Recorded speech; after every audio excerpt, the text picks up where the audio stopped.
여러분, 이거 가지고 계시죠? 가지고 계신 분 들어보시고요. 남자분들은 주머니에 넣습니다. 이렇게 주머니에 넣으시고 여자분들은 가방에 집어넣으십시오. 왜냐하면 지금부터는 필요 없고 제 입술만 바라보시면 됩니다.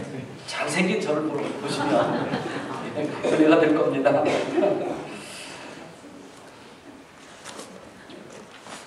예수님을 나의 구주로 고백한 그리스도인들이 해야 할 일 중에 하나가 무엇이냐면 기도입니다. 예수님을 믿는다고 하면서 기도하지 않으면 안 됩니다. 기도는 하나님께 드리는 우리들의 대화입니다. 그런데 문제는 막상 하나님과 대화하려고 눈을 감으면 눈앞이 캄캄해진다는 거예요. 사실 이것이 저나 여러분들 모두가 느끼는 어려운 점입니다. 대화는 뭡니까? 일방적으로 나만 떠드는 게 아니라 주고받는 게 대화죠. 그죠? 그런데 기도의 참 어려운 점이 무엇이냐면 대화는 서로 얼굴을 보면서 이야기를 주고받는 것인데 우리 대화의 대상이신 하나님이 눈에 보이지 않는다는 점입니다.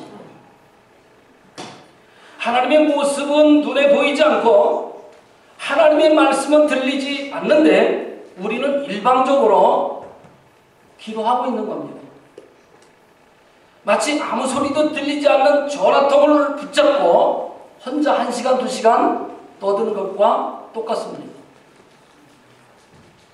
그렇다고 하나님이 보시지 않으니까 아무 소리를 아무렇게나 막 찌꺼려서는 안 되는 것이 또 기도입니다. 그렇기 때문에 아마 우리 그리스도인 중에 이 기도에 대한 어려움을 겪지 않은 사람은 아마 아무도 없을 겁니다. 우리 그리스도인들의 신앙생활에 있어서 가장 중요한 것은 하나님과 나와의 관계입니다. 그렇기 때문에 만일 하나님과 나와의 관계가 잘못되어졌다면 우리의 나머지 신앙생활은 실패라고 해야 맞을 겁니다. 예수님께서 그 첫 번째 예로 마태복음 6장 1절부터 4절까지 해서 구제에 대해서 이미 우리에게 말씀해 주셨습니다. 구제는 무엇입니까? 하나님께 나의 제물을 드리는 것과 똑같습니다. 그렇기 때문에 예수님께서는 이 구제가 온전하게 이루어지지 않으면, 즉 하나님과 나와의 관계가 회복된 관계에서 구제를 하지 않으면 하나님께 더 이상 기댈 것이 없다라고 말씀합니다. 다른 사람을 도와주는 구제라든지 혹은 하나님께 드리는 이 헌금이 잘못된다면 노예의 심정으로 하나님의 관심을 끊는다든지 혹은 사람들의 인정을 받을 목적으로 이루어질 가능성이 너무 많다는 겁니다.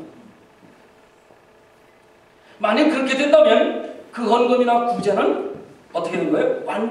완전히 실패한 것이 되는 것이고 그리고 그의 나머지 삶도 결국 실패할 수밖에 없다라는 이치를 예수님이 말씀하셨습니다. 이것은 바로 오늘 말씀의 기도에도 적용을 하고 있습니다. 하나님께서는 우리가 기도할 때에 구제라든지 혹은 헌금할 때와 같이 잘못된 자세로 기도할 가능성이 있다는 사실을 알고 계셨습니다. 그래서 오늘 본문을 통해서 두 번째로 잘못된 기도 2가지의 예를 들어서 우리에게 말씀하고 계십니다. 그 첫 번째가 무엇입니까? 다른 사람들에게 보이기 위한 위선적인 기도입니다. 오늘 본문 5절 말씀 보겠습니다. 마태복음 6장 5절 말씀입니다.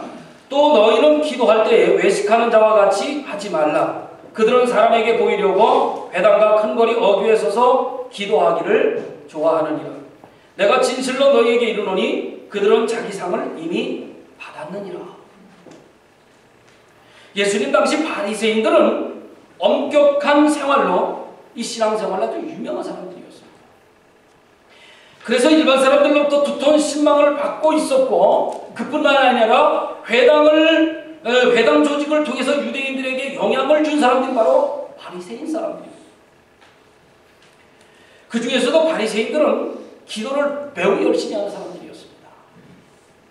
기도뿐만이 아니죠. 11조, 안식일 준수, 그리고 금식 아주 철저하게 지키는 사람들이 바로 바리새파 사람들이었습니다.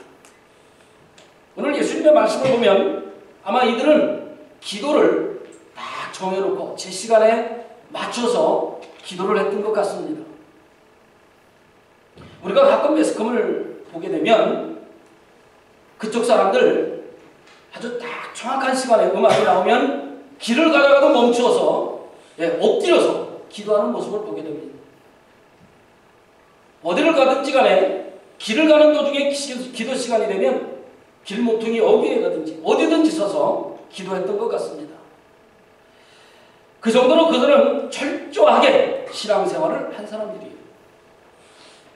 우리 교회는 2주 전부터 제가 광고를 꼭 드립니다. 다음 주 수요일 예배는 기도회는 누구십니다. 그렇게 알려드리죠. 그런데 그렇게 알려드렸음에도 불구하고 어떻게 된 일인지 수요일 기도 시간에 나타나지를 않습니다. 이것과 한번 대조를 해본다면 이들의 신앙생활은 엄청났습니다. 아마 바리새인들의 생각에 기왕 하나님을 믿을 바에는 철저하게 하자는 생각이 있었던 것 같습니다.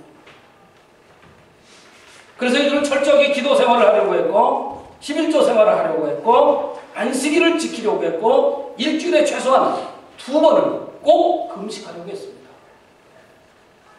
이들의 이런 면을 우리는 좀 본받을 필요가 있습니다. 기왕에 하나님을 믿으려면 철저하게 하나님을 믿자 이런 마음 가져야 하지 않겠느냐 그런 말입니다. 그런데 요즘은 하나님 위주의 신앙생활이 아니라 나 위주의 신앙생활을 하고 있는 것 같기 때문에 상당히 안타깝습니다. 바리새인들의 이런 면 어디서 나온 것입니까? 방금 전에 제가 말씀드린 듯 기왕 하나님 믿으려면 철저하게 믿자라고 하는 열심에서 나온 겁니다. 우리로서는 이들의 이 열심을 따라갈 수 없을 정도의 그러한 신앙생활입니다. 그런데 놀랍게도 예수님은 이런 그들을 칭찬하시기보다는 이들의 기도가 잘못되었다라고 책망하고 있습니다. 만일 바리새인들의 기도가 예수님의 비난의 대상이 되었다면 수요일날 광고를 해도 안 나오는 우리들의 기도 생활은 예수님 앞에 어떤 모습이 되겠는가? 길을 가다가도 시간이 되면 약속된 시간이 되면 엎드려 기도한 바리새인들의 그 기도가 비난의 대상이 되었다면 기도 시간을 정해놓고 약속을 했는데도 불구하고 나오지 않는 우리들의 신앙생활은 예수님 보시기에 어떻겠는가? 우리들의 기도는 말도 꺼내지 못할 정도일 것입니다. 그렇다면 예수님께서 이렇게 철저하게 기도 생활하는 바리새인들을 그들의 기도에 대해서 비난을 하신 이유가 도대체 무엇이냐 하는 점입니다. 여기에는 분명한 이유가 있습니다. 처음부터 바리새인들이 위선적으로 회당에서 기도하거나 길거리 모퉁이에서 기도하지는 않았을 겁니다. 처음에는 적어도 하나님 앞에 조금이라도 더 열심히 완전한 섬김을 위해서 철저하게 훈련을 받았을 것이고 그렇게 신앙생활을 했을 것입니다. 처음부터 누구에겐가 보이기 위해서 시작하지는 않았을 것이다 그런 말입니다. 그런데 지나친 열심이 아마 그들을 그렇게 만들지 않았겠는가 하는 생각을 가질 수 있습니다. 그들이 잘못 생각한 것이 있다면 그런 열심으로 한 발자국도 하나님께 가까이 나아갈 수 없다는 사실을 그들이 깨닫지 못한 것뿐입니다. 그럼 왜 그런 열심이 하나님 앞에 가까이 나갈 수 없다는 말이 되는 것입니까?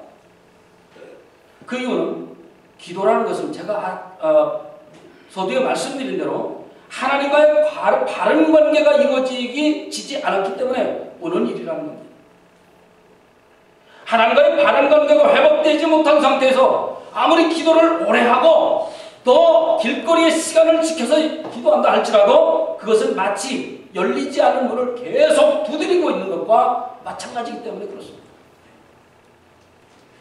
사도행전 17장에 보면 사도 바울은 에덴, 즉 아테네라고 하는 곳에 가서 복음을 증거한 적이 있습니다. 그런데 거기 가서 보니까 알지 못하는 신에게라고 하는 제단을 만들어 놓고 기도를 하더라는 겁니다. 알지 못하는 신이 얼마나 많은지 나중에는 이름을 지을 수가 없어서 알지 못하는 신에게라고 적어놓고 거기에 대해서 기도하고 있더라는 겁니다. 이들은 누구에게든지 열심을 내어서 부르기만 하면 응답받는 줄로 알고 있었던 거죠. 그러나 우리가 기억해야 할 것은 하나님은 그렇게 기도하는 것을 절대로 듣지 않으신다는 것입니다. 하나님이 어떤 분이신지 하나님은 우리가 바로 알고 그 앞에 나아가야 하나님께 응답받을 수가 있습니다. 그러기 위해서는 하나님과 나와의 관계가 먼저 회복이 되어야 됩니다.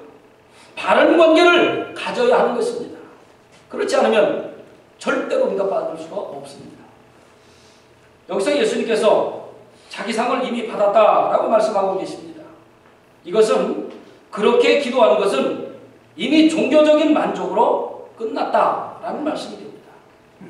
하나님으로부터 응답받기 이전에 이미 종교적인 만족으로 끝났다라는 말씀이 됩니다. 즉 하나님께서 그런 기도에 귀를 기울이실 필요도 없고 들어주실 필요도 없다, 그런 뜻이죠.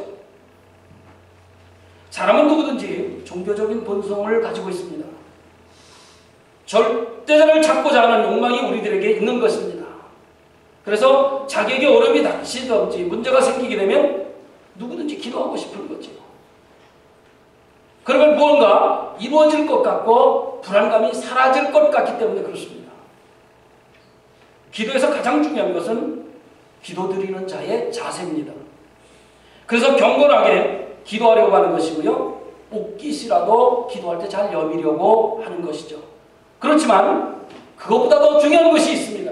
그것은 무엇이냐면 하나님이 어떤 분이신지를 먼저 알아야 합니다. 6절 보겠습니다. 본문 6장 6절 봅니다. 너는 기도할 때에 내 골방에 들어가 문을 닫고 은밀한 중에 계신 내 아버지께 기도하라. 은밀한 중에 보시는 내 아버지께서 갚으시리라. 이 말씀은 하나님께 기도할 수 있는 자격을 말씀하고 있습니다. 그 자격은 무엇입니까? 하나님을 아버지라고 부를 수 있는 사람입니다. 하나님은 누구세요? 하나님은 온 우주 만물, 온 천지를 만물을 지으신 분이십니다. 그래서 그분은 온 천지의 대주제가 되시는 분이십니다. 여기서 주제라는 것은 무엇입니까? 왕이요, 주권자다, 그런 뜻이죠. 우리에게는 이런 분에게 드리는 겁니다. 우리가 만약에 대한민국의 박근혜 대통령을 만날 기회가 주어졌고 대담할 기회가 여러 번 주어졌다면 아마 몇 달 전부터 무엇을 말할까? 이 사람 저 사람에게 자문을 구할 것이고요. 고민하고 준비할 것입니다. 왜 그렇습니까? 함부로 거기 앞에 가서 말할 수 없고요. 최고 권력자에게 신뢰를 범해서는 안 되기 때문에 그렇습니다. 그런데 우리가 기도를 드리는 대상이 도대체 누구냐는 겁니다. 일국의 대통령이 아니에요. 온 천지의 대주제이신 하나님이십니다. 그런데 우리가 그런 분께 횡설수설할 수가 없는 거죠. 우리가 기도할 때 이 모든 세상 것을 쥐고 계신 왕 앞에 나간다는 심정으로 하나님 앞에 기도해야 하겠습니다. 일평생 한 번 올까 말까한 기회라고 생각하고 하나님 앞에 기도드려야 합니다. 그러나 천국문은 우리 모든 죄인들에게는 너무나도 굳게 닫혀져 있다는 겁니다. 그렇기 때문에 하나님과의 관계가 회복되지 않은 상태에서 아무리 소리를 지르고 울부짖어 봐야 열리지 않는다는 거죠. 그런데 그런 우리들에게 하나님 앞에 나아갈 수 있는 길이 하나 열렸습니다. 그것은 오직 독생자 예수 그리스도의 이름으로 그 앞에 나가는 것입니다. 이것이 유일하게 천국문을 열 수 있는 열쇠가 됩니다. 우리가 미국에 들어오기 위해서는요, 비자 인터뷰를 꼭 해야 합니다. 제가 미국 가고 싶습니다. 그런다고 덥석 비자를 내주지 않습니다. 미국 대사관에서 원하는 서류를 다 갖추지 못하면 곧바로 비자 거부를 당하게 됩니다. 마찬가지로 하나님 앞에서 나의 사회적인 지위라든지 신분을 가지고 나갔다면 곧바로 하나님으로부터 거부를 당하게 됩니다. 즉 나의 인간적인 열심이라든지 종교적인 열심으로 하나님 앞에 나아가려고 해서는 안 된다는 뜻이죠. 우리가 하나님 앞에 유일하게 나갈 수 있는 길은 그런 방법이 아닙니다. 거부당하는 방법이 아니라 오직 독생자 예수 그리스도의 이름뿐입니다. 예수님의 이름으로 나가는 방법밖에는 다른 길이 없습니다. 예수님의 이름으로 기도한다는 것은 내가 하나님 앞에 철저하게 죄인되며 내 스스로 무엇을 내세울 수 없다는 것을 인정하는 것이 됩니다. 즉 나의 인간적인 열심이라든지 어떤 종교적인 노력이라든지 교회의 어떤 직분으로 하나님 앞에 나가려고 하는 것이 아니라 죄인이지만 죽을 수밖에 없지만 예수 그리스도의 십자가 보혈을 의지해서 하나님 앞에 나아가 기도하는 겁니다. 그것이 하나님 앞에 설 수 있는 오직 한 가지 자격입니다. 우리가 기도함에 있어서 가장 힘든 것은 무엇입니까? 아까도 말씀드린 대로 기도를 받아주시는 하나님이 내 눈에 보이지 않는다는 겁니다. 나의 기도에 대해서 말씀으로 즉각 대답해 주시는 것도 아니고 그렇다고 해서 무엇으로 눈에 볼 수 있는 것도 아닙니다.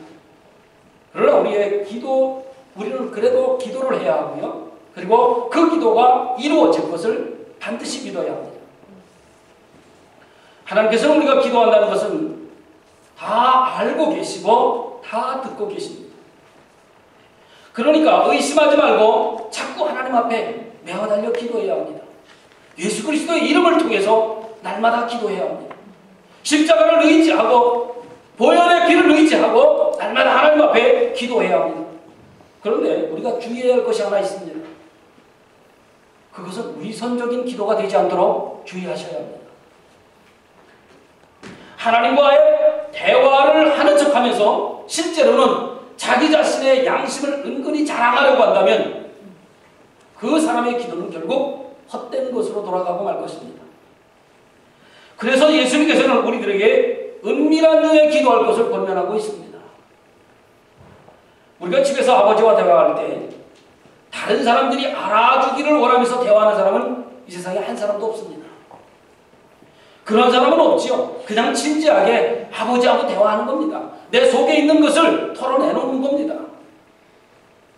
하나님이 진정으로 나의 아버지가 되심을 믿고 기도하는 사람은 누가 그 기도를 알아주든지 말든지 간에 기도 많이 한다고 표시할 필요가 없는 겁니다. 오히려 아들이 아버지와 대화하자는 것이 잘못이지요. 그리고 그것이 게으름일 뿐입니다. 이제 예수님은 잘못된 기도의 두 번째 예로 이방인의 기도를 말씀하고 있습니다. 7절 보겠습니다. 또 기도할 때에 이방인과 같이 중언부언하지 말라. 그들은 말을 많이 하여야 들으실 줄 생각하느니라.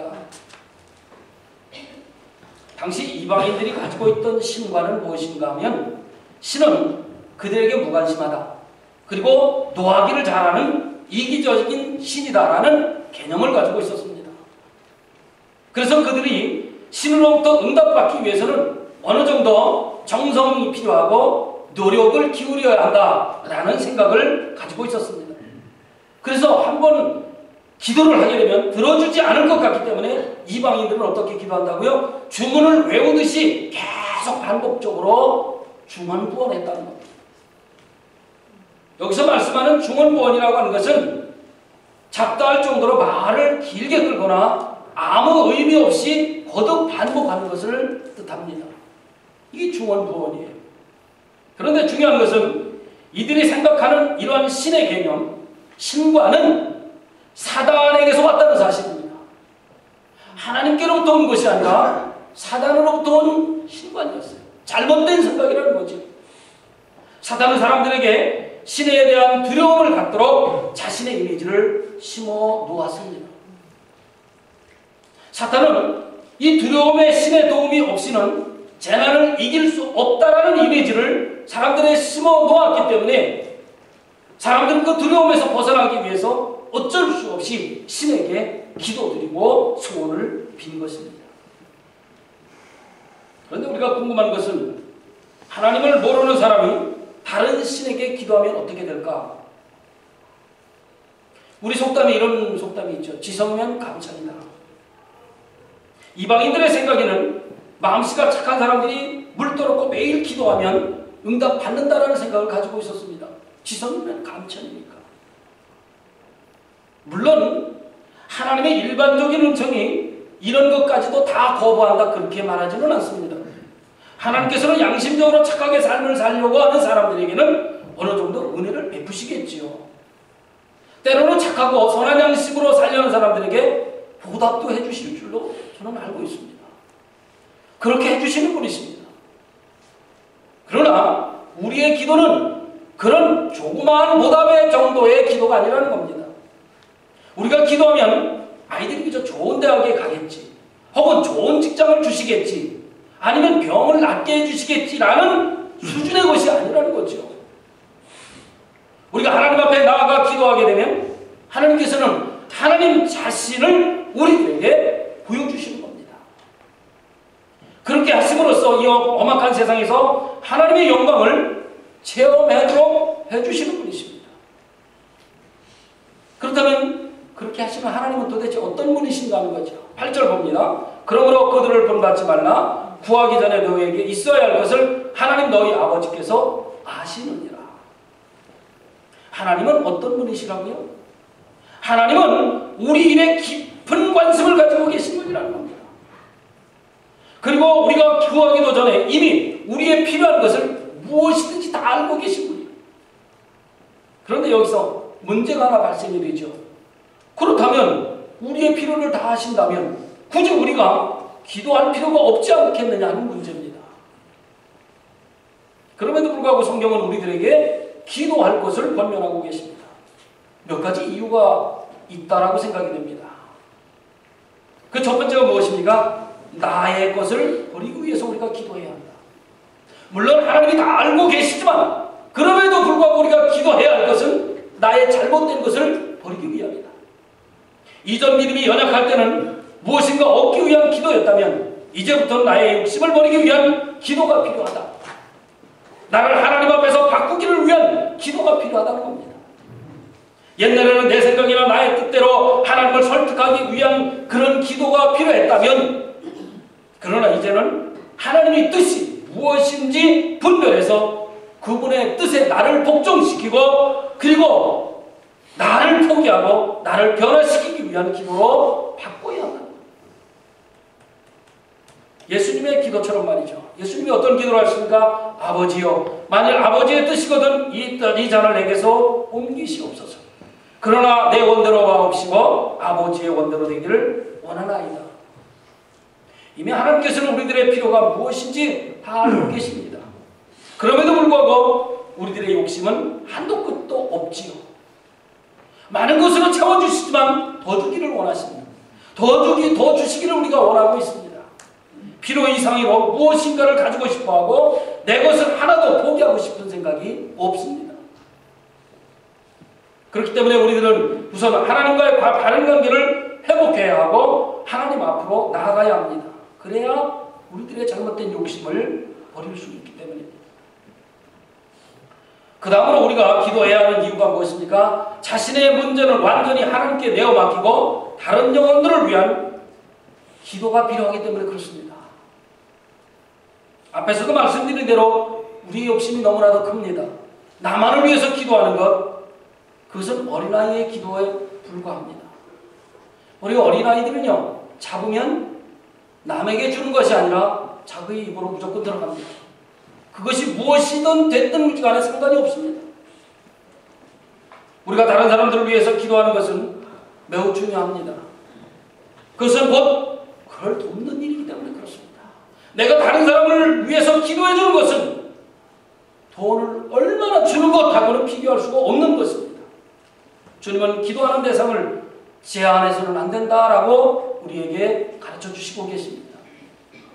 그리고 세 번째로 우리는 우리 안에 있는 죄를 다 토해내야 하며 하나님의 성령으로 가득 채워지기를 기도해야 합니다. 우리가 날마다 예배를 드릴 때마다 죄의 자복의 기도를 드리고 있습니다. 내 죄를 다 토해내고 성령으로 가득 채워지기를 위해서 기도하고 있습니다. 우리 안에 있는 성령의 은혜는 지속적이지 않습니다. 얼마 가지 않으면 성령의 은혜가 고갈되어 버리고 맙니다. 그래서 날마다의 삶에서 성령께서 우리와 함께 해주시기를 늘 기도해야 합니다. 우리가 알아야 할 것은 우리에게 성령의 은혜가 고갈되어지게 되면 우리의 마음이 메말라지기 때문에 무엇을 따르게 되냐면 육체의 정욕을 따르게 되고 그리고 지배를 받게 되는 겁니다. 그래서 우리는 성령이 충만해야 함을 계속 유지하도록 노력해야 합니다. 성령의 충만함이 유지되지 못한다면 다른 사람들에 대해서 매우 예민해지게 됩니다. 내가 성령 충만하지 않으면요 다른 사람들에게 자꾸 짜증을 내게 됩니다. 그리고 빨리 분노함을 갖게 됩니다. 그뿐만이 아닙니다. 미워하게 됩니다. 시기하게 됩니다. 질투하게 됩니다. 예배를 소홀히 하게 됩니다. 우리의 심령이 이렇게 되면 성령의 기쁨을 다 잃어버리고 맙니다. 그리고 육신의 정욕을 쫓아 살게 되는 것입니다. 잘못하면 예수 믿지 않은 사람들보다 더 악한 삶을 살 수도 있습니다. 그때가 우리들에게 가장 위험한 때입니다. 이때는 빨리 은혜를 회복해야 합니다. 조용히 하나님 앞에 나아가 무릎을 꿇고 하나님과의 나와의 관계를 회복시켜 나가야 하고 자신의 연약함을 고백하고 죄의 허덕임을 고백해야 합니다. 그리고 다시 성령의 은혜를 회복하도록 간구해야 할 것입니다. 그러면 더욱더 하나님의 능력으로 체험받을 뿐만 아니라 더 성장하고 싶게 될 것이고 하나님과 더 가까운 교제를 원하기 때문에 더욱 깊은 기도를 우리가 드릴 수 있는 것입니다. 우리 생각에 신앙생활을 오래 한 사람들이 기도를 하게 되면 하나님께서 잘 들어주실 것이라고 일반적으로 생각하고 있습니다. 그러나 오늘 예수님의 말씀을 보게 되면 결코 그렇지 않으며 누구라도 예수 그리스도의 이름으로 기도하면 들어주신다는 겁니다. 오래 댕겼느냐 오래 믿었느냐가 아니라는 것입니다. 그래서 특별한 사람들의 기도만 들어주시는 것이 아니라는 것이죠. 나도 얼마든지 하나님 앞에 예수 그리스도의 이름을 가지고 나아갈 수 있습니다. 나의 욕심을 버리고 나의 잘못된 생각을 바꾸고 하나님의 뜻대로 기도하는 사람은 하나님께서 정말 원하시는 분입니다.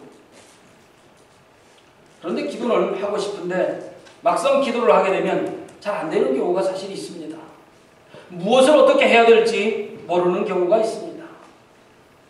그렇다고 해서 기도를 포기할 수는 없지 않습니까?